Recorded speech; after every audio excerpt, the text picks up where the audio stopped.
എനിക്ക് അനിൽകുമാറിനോട് ചോദിക്കാനുള്ളത്, നിങ്ങൾ ഇവിടെ ഉച്ചക്കഞ്ഞി കൊടുക്കുന്ന കാര്യത്തെക്കുറിച്ച് പറഞ്ഞു. എനിക്കറിയാവുന്ന സ്കൂളുണ്ട്. ഈ ഏറ്റുമാനൂർ സ്കൂളിൽ തന്നെ ഉച്ചക്കഞ്ഞിക്ക് അരിയും സാധനങ്ങളും ഇല്ലാതെ വിഷമിച്ചിട്ട് നിങ്ങള്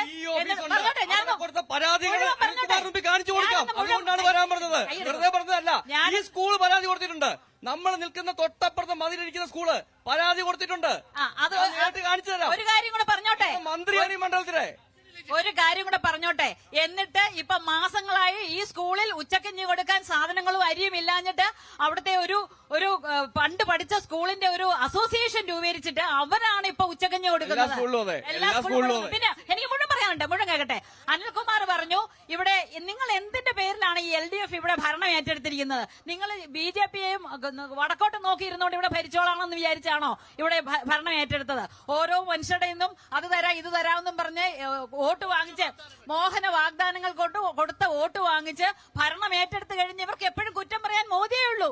മോദിയെ കുറ്റം പറയാ. കുറച്ചു മുമ്പ് അനിൽകുമാർ പറഞ്ഞല്ലോ, മോദിജിയും അതുപോലെ തന്നെ നിർമ്മലാ സീതാരാമനും കടമെടുക്കാൻ സമ്മതിക്കുന്നില്ല എന്ന്. കടം കണ്ടുകൊണ്ട് മാത്രമാണോ നിങ്ങൾ ഈ ഭരണം ചെയ്തോളാമെന്ന് നിങ്ങൾ ഇവിടെ ഏറ്റെടുത്തത്? കടം കണ്ടുകൊണ്ട് മാത്രം.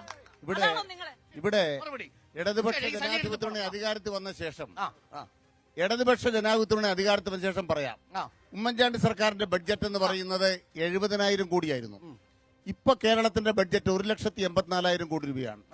അപ്പൊ 70,000 കോടി രൂപയിൽ നിന്നും 1,84,000 കോടി രൂപയിലേക്ക് 7.5 വർഷക്കാലം കൊണ്ട് ബഡ്ജറ്റ് എത്രയായി വർദ്ധിച്ചു? 1,10,000 ബഡ്ജറ്റ് വർദ്ധിച്ചു. ഈ ബഡ്ജറ്റ് വർദ്ധിച്ചത് കടം വാങ്ങിയിട്ടല്ല, കേരളം വളർന്നതുകൊണ്ടാണ്. മലയാളി വളരുന്നു, കേരളം വളരുന്നു. അത് ഇന്ത്യ രാജ്യത്ത് 1ാം സ്ഥാനത്താണ് കേരളം വളരുന്നുവെന്ന് നരേന്ദ്രമോദി അച്ചടിച്ച് കേരളത്തിൽ നിന്ന് സർട്ടിഫിക്കറ്റ് ഞാൻ അങ്ങോട്ട് കാണിച്ചു. ഇവിടെ എനിക്ക് മറ്റു കാര്യങ്ങളൊക്കെ ഒന്ന് ചോദിക്കുന്നത്, ഇപ്പം ഇവിടെ ഇടതുപക്ഷ ജനാധിപത്യത്തിന്റെ സ്ഥാനാർത്ഥി ചാഴികാടൻ, അദ്ദേഹം ഇവിടെ തെരഞ്ഞെടുപ്പിൽ മത്സരിക്കുമ്പോൾ ഇവർ പറയുന്നത് അദ്ദേഹം വലിയ വികസനം നടത്തി വിജയിപ്പിക്കുന്ന ഒറ്റ കാര്യം മറുപടി വേണം. ഏതെങ്കിലും ഈ MP ഫണ്ട് അല്ലാതെ ഏതെങ്കിലും ഒരു പദ്ധതി റെയിൽവേ മാറ്റിവെക്കുക. റെയിൽവേ കഴിഞ്ഞ ദിവസം ചാഴികാടന് മീഡിയ വൺ ചർച്ചയിൽ പറഞ്ഞ് ജോസ് കെ മാണി സത്യത്തിൽ അപമാനിക്കുകയത്. കോട്ടയത്ത് ഇവിടെ ഞാൻ MP ആയതിനു ശേഷം കോട്ടയം റെയിൽവേ സ്റ്റേഷൻ മുഴുവൻ വികസിപ്പിച്ച 10 വർഷം MP ആയിരുന്ന ജോസ് കെ മാണി ഒന്നും ചെയ്തില്ലെന്ന് അദ്ദേഹം പറഞ്ഞു. പോട്ടെ, ആ റെയിൽവേ വികസനം അവിടെ മാറ്റി നിൽക്കട്ടെ. വേറെ ഏതെങ്കിലും ഒരു കേന്ദ്ര പദ്ധതി ഇവിടെ കൊണ്ടുവരാൻ അദ്ദേഹം ശ്രമിച്ചിട്ടുണ്ടോ, കൊണ്ടുവന്നിട്ടുണ്ടോ എന്ന് പറയണം. അതോടൊപ്പം തന്നെ ഇടതുപക്ഷ ജനാധിപത്യത്തിനോട് ചോദിക്കുന്നു, നമ്മളറിയാം മാണി സാറ് ബാർക്കോഴ ആരോപണ വിധേയനായപ്പോൾ അദ്ദേഹത്തിന് ഇവർ വിളിച്ചത് കള്ളൻ കോരൻ, കോഴമാണി എന്ന് പറയുകയും മാണി സാറിനെ എങ്ങനെയൊക്കെ അവമാനിക്കാവോ അത്ര എല്ലാം അവമാനിച്ചു. ഇപ്പോൾ അവരിപ്പോ മാണി സാറിനെ അതിനൊരു ക്ഷമ പറയാൻ അവർ തയ്യാറാവണം. 2 പറയാം. ഇപ്പൊ അന്ന് പറയും ആരോപണം വന്നപ്പോ അല്ലെ, അത് ആരോപണം ഉണ്ടാക്കി UDF ഉണ്ടാക്കിയെന്നാണ് അവർ പറയുന്നത്. ആരോപണം ഉണ്ടായപ്പോ ഇവരെങ്ങനെ ചെയ്യും? ആരോപണം ഒരാളുടെ പേരിൽ ആർക്കും ഉന്നയിക്കാം. പക്ഷെ അയാൾ കുറ്റക്കാരനാണോ തെളിയിക്കപ്പെടുമ്പോ അയാളെ ശിക്ഷിക്കാവുള്ളൂ, അയാളെ ആക്രമിക്കാവുള്ളൂ. ഇപ്പൊ പിണറായി വിജയന്റെ മകൾക്കെതിരെ, പിണറായി വിജയനെതിരെ എന്തെല്ലാം ആരോപണം വന്നു.